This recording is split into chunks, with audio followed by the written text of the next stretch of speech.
It has happened again, my people. Everywhere is on fire as Tinubu refused to withdraw the tax bill he just passed to the House a few hours ago, saying the National Assembly doesn't have the power to stop him from doing his job. This made Akpabio call for a redress in the House, and my people, the place went mad. Ministers were even seen punching each other. I have plenty to show you in this video, but before we dive in, if you're watching us for the very first time, kindly like, comment and share this video across all social media platforms, and also don't forget to hit the notification icon to stay updated with our next video. Stay tuned. Welcome to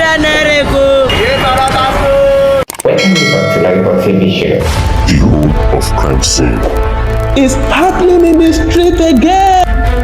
The center of political news, celebrity gossip, religious gossip, and happenings in the society. Join us, the voice of Africa. Welcome back, my people. Everywhere is in chaos as the streets are heating up over the recent tax bill Tinubu has just passed through. Nigerians are outraged and the noise is deafening. People are not having it. Just listen to what both are saying on the social media and in the news. Some are flat out calling Tinubu clueless, wondering if he's even in touch with the reality of suffering out there. You see, people are saying it's reckless, absolutely reckless, with everything already skyrocketing in price from fuel to basic food outdoors. He think the average Nigerian can take on yet another tax increase. Many are calling this a direct attack on the people, saying he's forcing the public to pay for the government mistake and greed. I don't think the House is quiet either. There's been shouting and finger pointing as leaders go head to head, with some questioning whether Tinubu is even fit to lead at this point. Some even said this president would rather watch Nigerian staff than take his foot off the neck of the poor. Then there is this comparison where the past leaders who despise their flaws had enough sense not to throw the people under the bus like this. It's like Tinubu is out to break all records for turning a crisis into a catastrophe, saying the bill is the last straw. They are calling for urgent action, demanding that the National Assembly steps in to protect the public for what they are calling Tinubu's reckless economic bump. My people, Nigerians are groaning, and it's no joke. There's a flood of posts and comments, too many to count, saying enough is enough. We need answers and we need leaders who actually care. So let's dive into this video to get a clearer picture of the madness that has been unfolding over the last few hours in the National House of Assembly. So stay tuned. I'll be coming back with full gist. They can't do that. We know that they can't do that. Well, they said that the data has been built up, and these are some of the processes that the bills were actually taken. Well, I think they are putting the cart before the horse. The horse should be there before the cart, and that's what we are saying. Secondly, on the issue of derivation, we know that the infrastructure is not there, and we are proposing to the government that they should do the needful and do what is simple and more easily drivable. Sales tax. Sales tax is something that you collect at the point of usage of whatever service or product. And basically the idea behind taxation is that you pay tax so that you benefit from whatever it is that the money is going to be used for. So if I'm eating Indomie in Damatru, and Lagos State is collecting the money because the Indomie is produced in Lagos. How does the taxes on the on the Indomie? Okay, it's collected in Lagos. Yeah, I mean it happens not only that. I mean telecoms and all of that. Exactly, financial services. Now let's look at financial services. Yeah. Past few years, we have increase in financial inclusion in North Nigeria because of the POS issue and these money market operators, or pay and all these things. So a lot of people are coming into the banking net, and they're operating and generating services, and they are paying taxes on those on those transactions they are making. And the head offices are in Lagos. The whole process is in Yobe or Maiduguri, and the tax is being paid. So the citizen that is paying the tax is not going to benefit from the taxation, the tax that he's paying. And the whole idea behind taxation is that I pay to the government, and government render me services for the tax that I pay to it. So it doesn't make any sense. Sales tax is something that you collect at the point of the enjoyment of product or service, and it should be at the state level, or a coordination between the state federal revenue agency and the federal revenue generation agency. We have this what they call joint tax board. Yeah. What have they been doing? They have been there for more than 15 or 2 decades, I think now. More than 2 decades. What have they been able to achieve? They have not been able to reduce the taxation. They have not been able to stop the multiple taxation. And they have not been able to even coordinate the data that we need to implement what reform this administration is trying to bring into. So I think they are putting, as I said, the cart before the horse. They should get the horse first. Yeah, but the government is also proposing that it will remove taxes on essential goods and services. Now, they are saying that food, public transportation, house rents, and other necessities need to actually have their taxes removed so that more citizens can benefit. I mean, isn't that some good initiative? Well, let's look at the data first. How much is the government generating from food? Are they within the tax bracket? You understand what I'm saying? There's a difference between rhetoric and the actual reality on the ground. How many food sellers are paying tax? Where are they collecting tax? Where is the tax going? So if they are making this presumption that they are removing tax on food, I mean the actual tax doesn't get paid on those services. We're talking about actual things that affect people. As at now, based on the policies of the CBN, there is not much cash around. People do a lot of transactions online. People pay taxes for those transactions online. Those taxes eat into our pockets. So those monies go somewhere. They don't come to where we need them. You understand what I'm saying? So that's the whole idea on this fight against payment of proceeds based on derivation.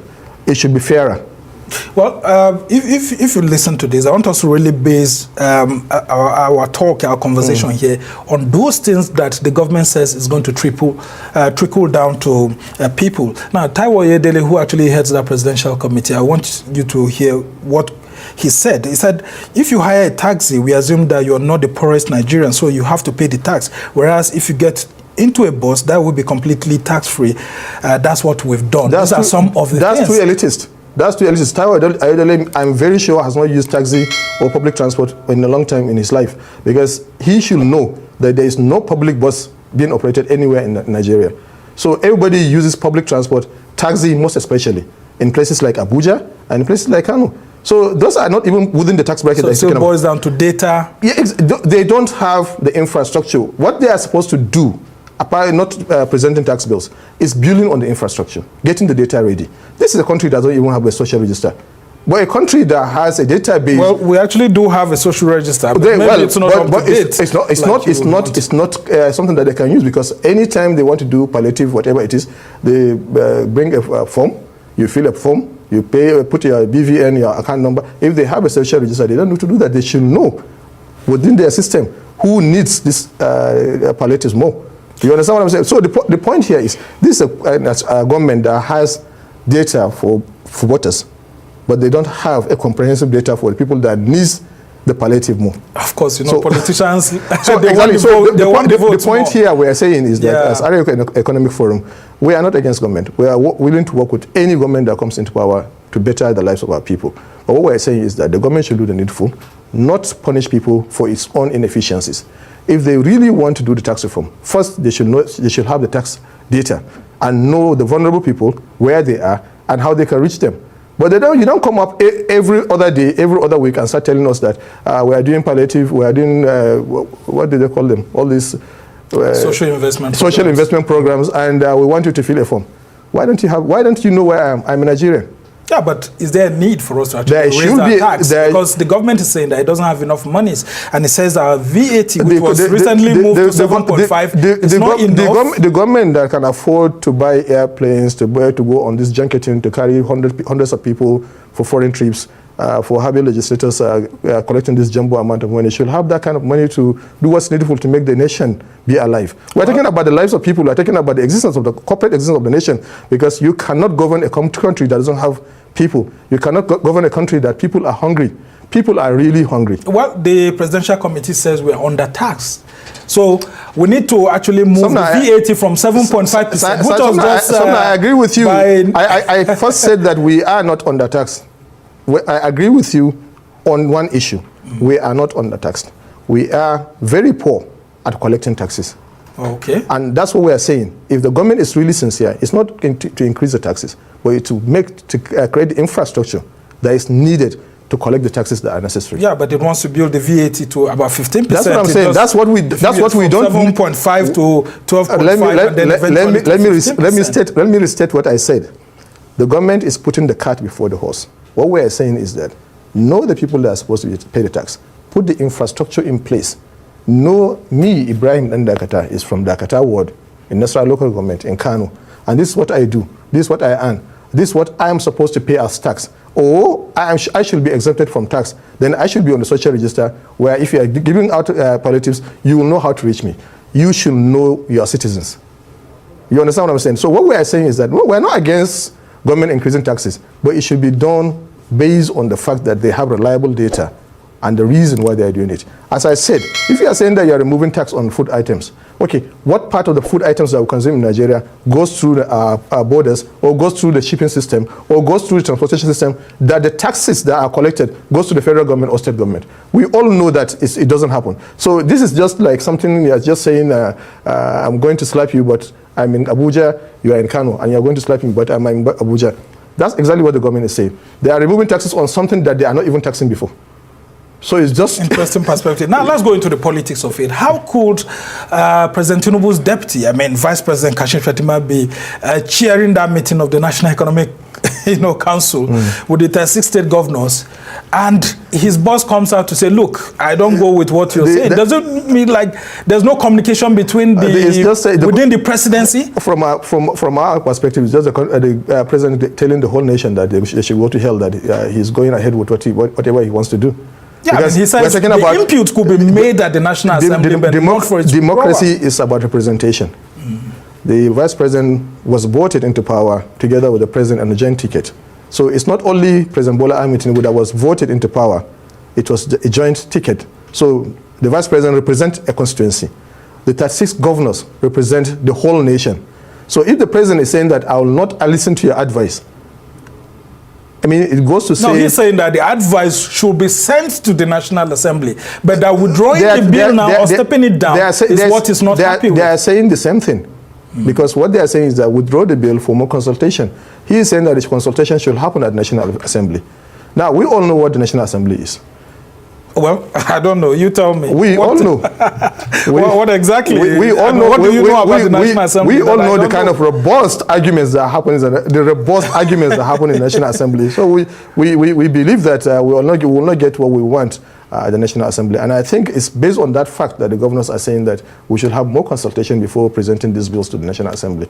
So I think the president is adamant on this. Maybe he has more what do you call it? Confidence in the committee that he created than the people that we voted into power to lead the affairs of our nation, because the governors and the vice president are people that we voted into power. Yeah, but I'm also interested in this. The vice president represents the presidency at NEC. So, couldn't the vice president have spoken with his boss before? The vice president can also be the president. Well, in acting capacity, exactly. when the president is not around. Exactly. That's what I'm saying is a joint ticket. It's a joint ticket that made Nigerians to vote for them, because we believe in their capacity and capability as two of them, not as one person.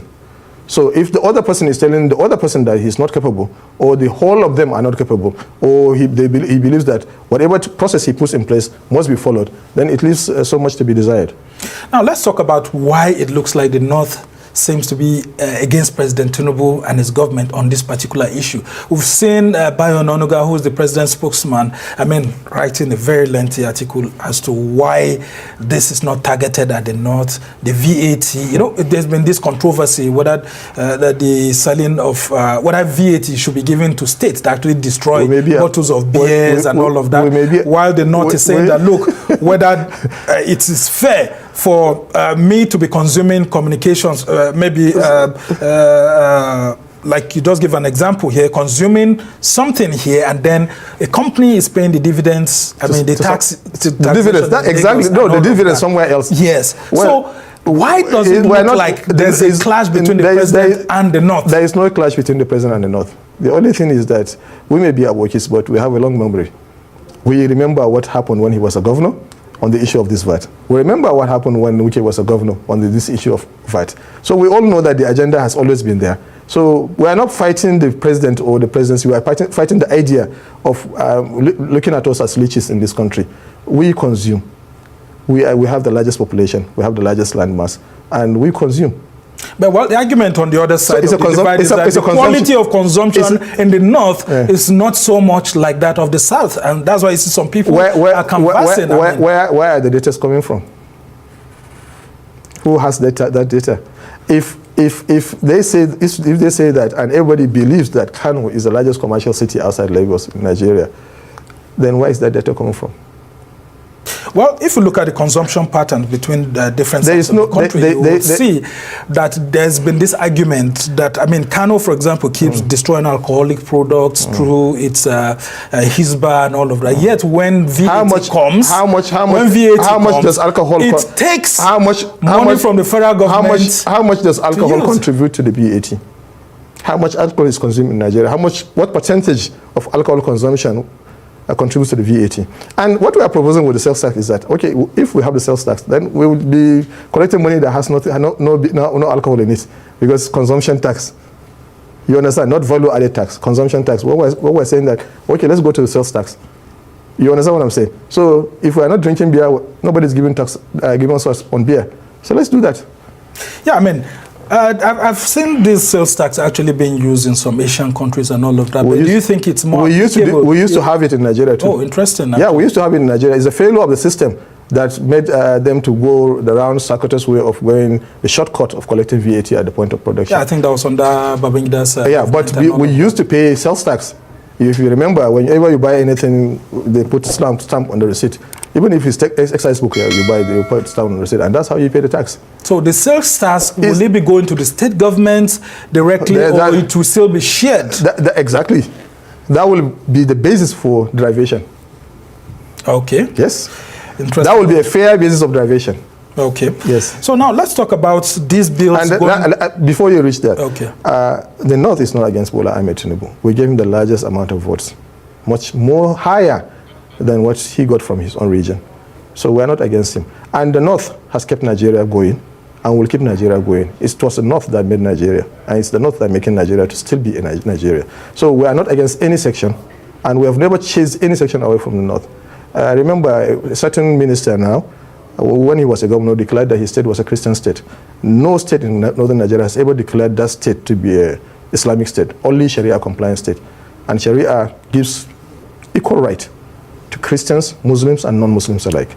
So, all right. I mean, these are interesting times ahead of us. But let's talk about President Tinubu insisting on these bills going to the National Assembly and the National Assembly playing its role. Do you think that the federal lawmakers have the capacity to actually listen to their constituents and do what their constituents we are going to ask them to do that, and we're going to ask our governors to talk to them, and we're going to talk to them at our different levels, and they should know that there's going to be a consequence for disenfranchising the North in anything in this federation that we call Nigeria. Yeah, but it doesn't look like the North is misunderstanding President Tinubu, because he's saying that, look, we need these reforms to have more money to be able to undertake some of the things we promised Nigerians. We all agree. So if we're not having so much like the way we would want from the sales of crude, of course, taxation will be the next thing. And then, of course, he says that it's an avenue for us to be able to have more monies, and then, of course, widen the neck. Why doesn't it look like we should give him some chance? We have. When he came in as the president of the Federal Republic of Nigeria, Buhari's regime has already removed subsidy from petroleum products, most especially PMS. And we saw how much money has accrued to the Federation account in terms of volume of money since they removed the subsidy regime. We've seen what has happened when they removed the tariff and subsidy on electricity, how much money they have been able to save. They said it. Now, what I will ask you, or I want Nigerians to ponder upon, is how well has this money been utilized for the betterment of Nigerians? Welcome back, my people. Can you imagine the mess we are in when this government actually changed, when we stop acting like thugs, draining the life out of this country? Every move they make, every law they pass, is like they have no idea or no care about the damage they are causing. They rushed this bill through without a single thought for the impact it have on Nigerian. Arrogance of it is all stunning, and they wonder where we're fed up. Just look at the way they keep exploiting us. They keep passing the bills talking about reforms, but the only reform happening is to their own pocket. Meanwhile, it's us, regular Nigerians, who are struggling just to keep food on the table and fuel in the tank. We are not food. We know what's happening here. This tax increase is just another tactic to drain the little we have left. And in the middle of an economic crisis, the prices of everything we rely on are going up. Salaries aren't moving, business are shutting down, and people can't even afford the basics. Yet they are piling on more burdens. But we can't just sit back and let it slide this time. We're dealing with the leaders who refuse to listen, who refuse to make decisions that actually benefit the people. And when we complain, what do? They pretend like they care in front of cameras, then go right back to their luxurious lifestyles, ignoring the real pain out there and imposing different kind of bills on people. My people, this is where I'll be stopping in this episode. So if you're watching us for the very first time, kindly like, comment, and share this video across social media platforms. And also don't forget to click on the notification icon to get you updated on our next video. Stay tuned.